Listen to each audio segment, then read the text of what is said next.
대한애국당 후보가 한 0.8% 가져간 게 너무 아쉽죠. 예. 그게 저희한테만 왔어도 사실은 이번에 창원 성산도 이길 수 있었어요. 그러니까 거기서 교훈은 다른 것이 아니라 이제 우파는 통합해야지만 다음 선거에서 승리할 수 있다. 저희 당이 더 튼튼해지고 더 많은 분들을 품을 수 있는 큰 저장고가 되어야 된다. 그래서 누구는 되고 누구는 안 되고라는 식으로 우리 스스로 어떤 차단막을 가져서는 안 된다고 생각을 합니다.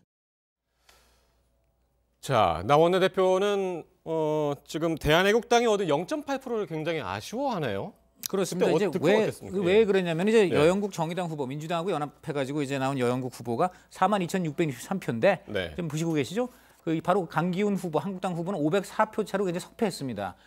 근데 저 오른쪽에 보시면 여기 진순정 대한애국당 후보죠. 뭐 같은 성향의 보수라고 할 수 있는데 838표니까.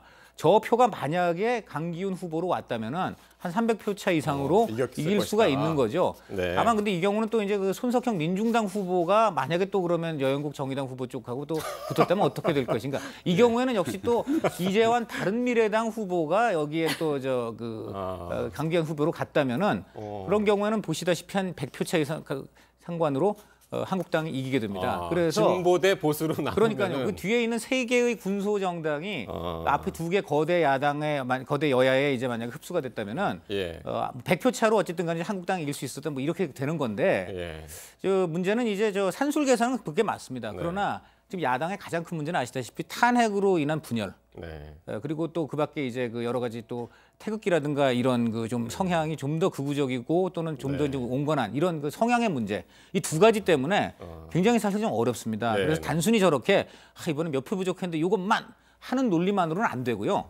좀 더 정교하게 어떻게 우리가 합칠 수 있느냐 이 논리를 나경원 대표가 개발을 해야 됩니다. 그러니까요. 사실 838표가 자유한국당으로 고스란히 올 거다라는 것은 사실은 저는 환상이라고 생각합니다.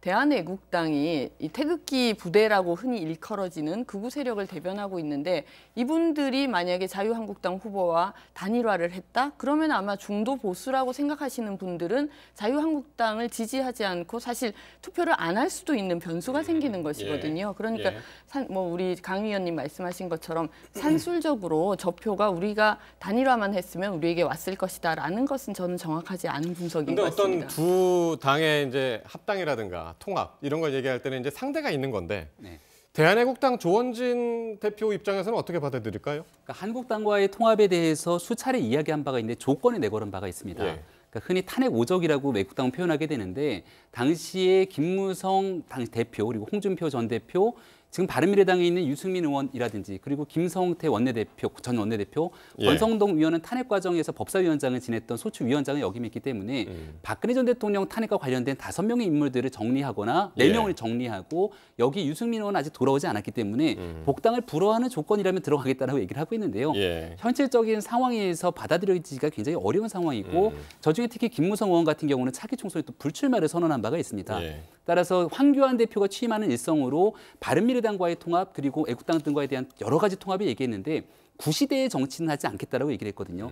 따라서 문재인 정부에 대응하기 위한 범보수 통합으로서의 가치를 맞추는 사람들에 대한 통합으로 아마 이야기가 정리되지 않을까 싶습니다.